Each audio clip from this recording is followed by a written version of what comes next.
দেশটির নাম কিউবা, আর তাদের জটিল মেডিকেল বায়োটেক শিল্পের আন্তর্জাতিক পেটেন্ট সংখ্যা প্রায় ২৪০০। মজার ব্যাপার হচ্ছে কিউবার মাথাপিছু আয় বাংলাদেশের কাছাকাছি, কিন্তু দেশটির উপর ৬০ বছরেরও বেশি সময় ধরে আমেরিকার কঠোর অর্থনৈতিক নিষেধাজ্ঞা চলছে। সেই দেশ ২৪০০টিরও বেশি আন্তর্জাতিক জটিল মেডিকেল পেটেন্ট করে বসে আছে, আর বাংলাদেশের মেডিকেল সেক্টরের সার্বিক অবস্থা এতটাই বেহাল যে গবেষণা তো দূর, সাধারণ সেবাগ্রহীতাকে সেবা দিতে হিমশিম খাচ্ছে বাংলাদেশের মেডিকেল খাত। মেডিকেল বায়োটেক বা ফার্মাসিউটিক্যালসে বাংলাদেশের আন্তর্জাতিক পেটেন্ট সংখ্যা খুবই নগণ্য, সংখ্যাটা ডজনের নিচে। মার্কিন অবরোধে নাকাল আর উচ্চ মূল্যস্ফীতিতে বেসামাল কিউবার মেডিকেল খাত বিশ্বের যে কোনো উন্নত দেশের সেবাকে টক্কর দিতে সক্ষম। তাদের এই অসম্ভব যাত্রা শুরু হয়েছিল ১৯৮১ সালে। সে বছর কিউবায় ডেঙ্গু মহামারী দেখা দেয়। আমেরিকার নিষেধাজ্ঞার কারণে বাহিরে থেকে ঔষধ কেনার সুযোগ ছিল না কিউবার, তাই ফিদেল ক্যাস্ট্রো সিদ্ধান্ত নিলেন নিজেরাই তৈরি করবেন। সে বছরই কিউবান বিজ্ঞানীরা বিশ্বের প্রথমবারের মতো বড় পরিসরে হিউম্যান লিউকোসাইট ইন্টারফার্নো আলফা আলাদা করতে সক্ষম হন, যা বিভিন্ন ক্যান্সার ও ভাইরাল সংক্রমণের চিকিৎসায় ব্যবহৃত হচ্ছে। সেটি ছিল শুরু। নোভা এলইডি টিভি, ঝকঝকে ছবি, নিখুঁত শব্দ, ৫ বছরের ওয়ারেন্টি। নোভা মানে সঠিক মান, নিশ্চিত সেবা। এরপর একে একে আসে বিশ্বের প্রথম meningitis B vaccine, haemophilus influenzae type B এর বিশ্বের প্রথম সিনথেটিক অ্যান্টিজেন ভ্যাকসিন, যা WIPOর গোল্ড মেডেল পেয়েছে।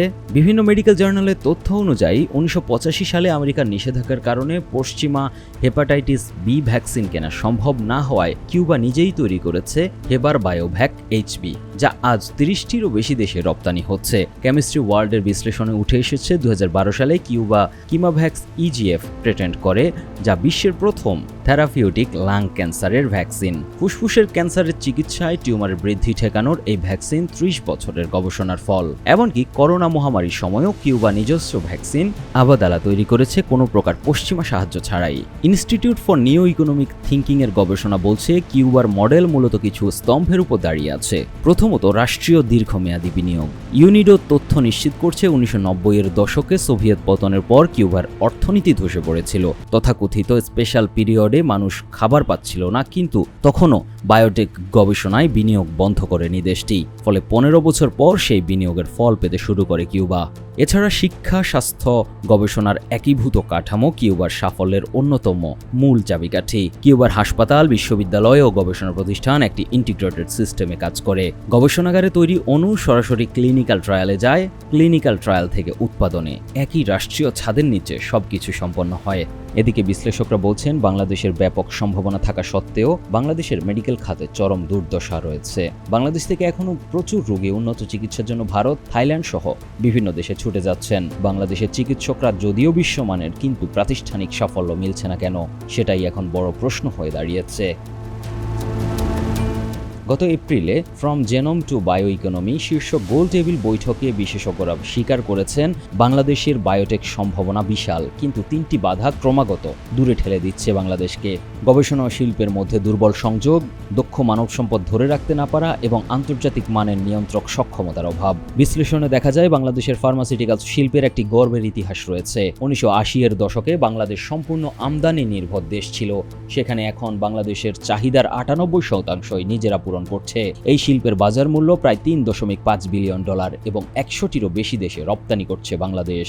এটি ছোট কোনো সাফল্য নয়, কিন্তু বিশ্লেষকরা সতর্ক করে বলছেন, LDC গ্র্যাজুয়েশনের পর ট্রিপস চুক্তির প্রিভেনশন ওয়েভার শেষ হবে, আর তখন জেনেরিক ঔষধের কপি বানানো সম্ভব হবে না। তাই এই মুহূর্তে উদ্ভাবনে না গেলে আগামী ৫ বছরে বাংলাদেশের ফার্মা শিল্প একটি বড় ধরনের ধাক্কা খাবে। দেশে ঔষধের সংকট সৃষ্টি হবে, ঔষধের দাম আকাশচুম্বী হয়ে যাবে। এদিকে কিউবা থেকে বাংলাদেশের জন্য রয়েছে শিক্ষা। কিউবার বিজ্ঞানীরা দেশে থেকেছেন, রাষ্ট্র তাদের কাজ দিয়েছে, সম্মান দিয়েছে। বাংলাদেশের মেধাবী গবেষকরা বিদেশ চলে যাচ্ছেন, রাষ্ট্র তাদের ধরে রাখতে পারছে না।